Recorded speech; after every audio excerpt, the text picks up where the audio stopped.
coders. In this video we're gonna see the next question, that is determining if two strings are close or not. So let me take you to the screen. And yeah, so here is the screen, so we might feel different. So yeah, so let's read the screen. Question: two strings are considered close if you can attain one from other using the following operation.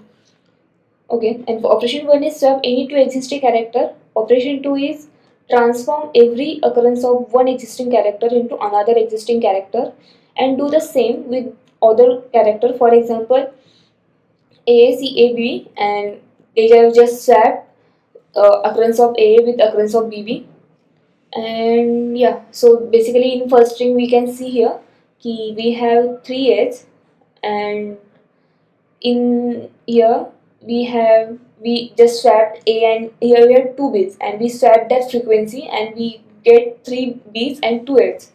So we swap the frequencies of the character in that string.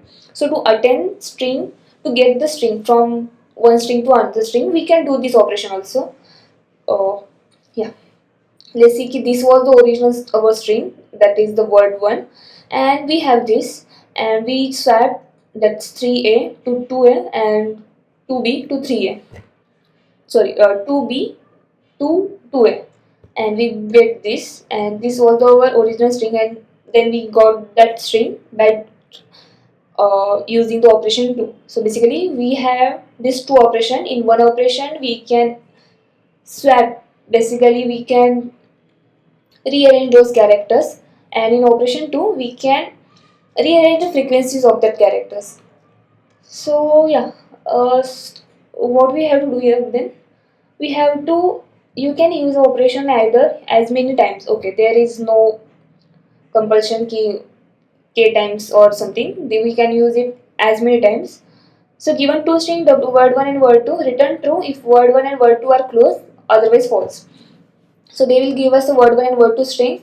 We need to check ki can we obtain from word 1 to word 2 or word 2 to word 1. Basically either of them.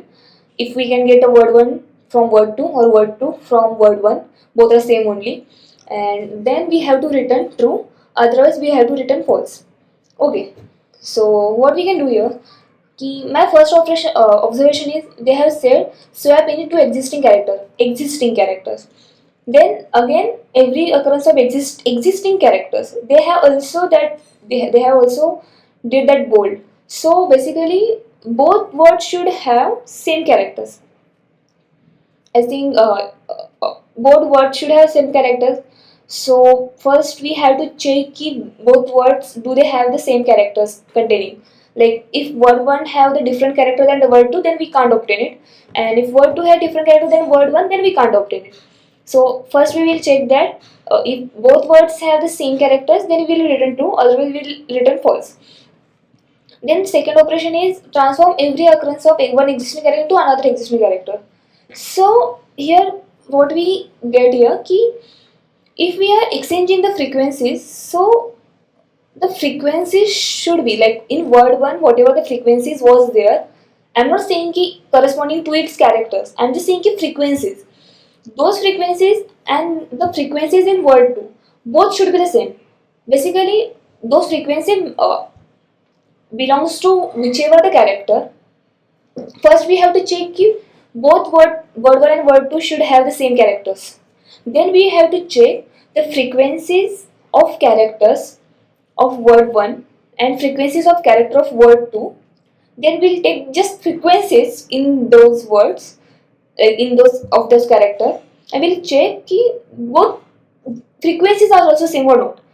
If we have, I can say here ki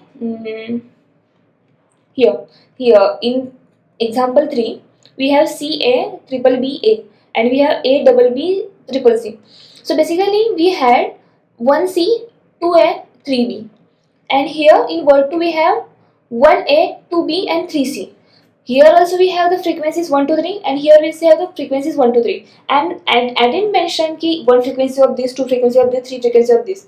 We just check here ki word 1 and word 2 do they have the same characters?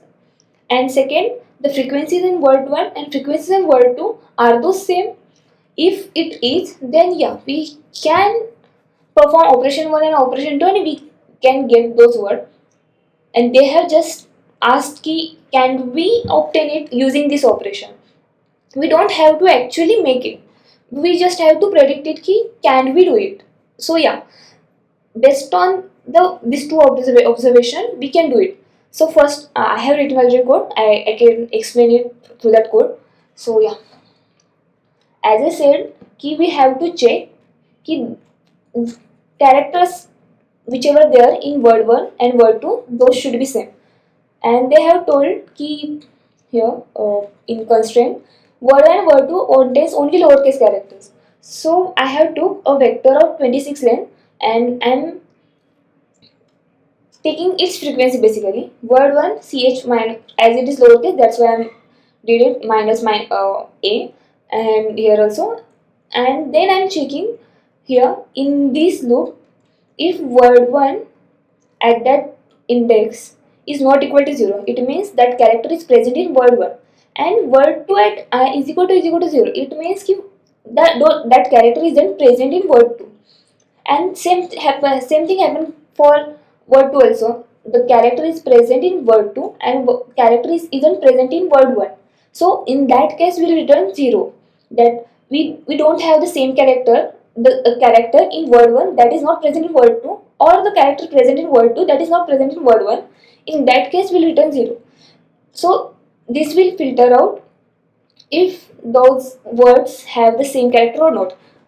If those words or if those strings will not contain the same character, our code will return false here itself. Otherwise, what we will do, now we have the same characters.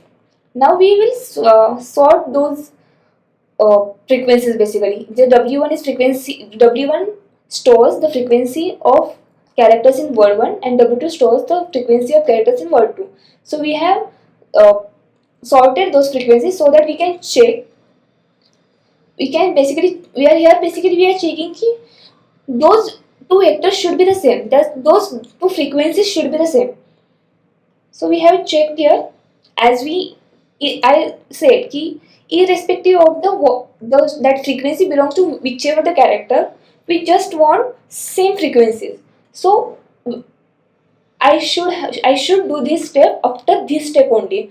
If I do this step before this step, then what happens ki frequencies get sorted, and we can't judge here ki if that frequencies belong to that character only or not. And it may happen ki that character is present, but as it is as it is in sorted order, it get 0 at that place, and it will return false. Basically, this step has to be done after checking those characters are present, like both have the same character or not. After that, we have sorted it, and then we checked ki both contain the same frequencies or not. Here, if this step will check same frequencies, and after all this, like if the frequencies aren't same, they will return 0, and if this also passes, then we'll return 1. So just run it, then we'll see and submit it. It get accepted and 0 beats 100%.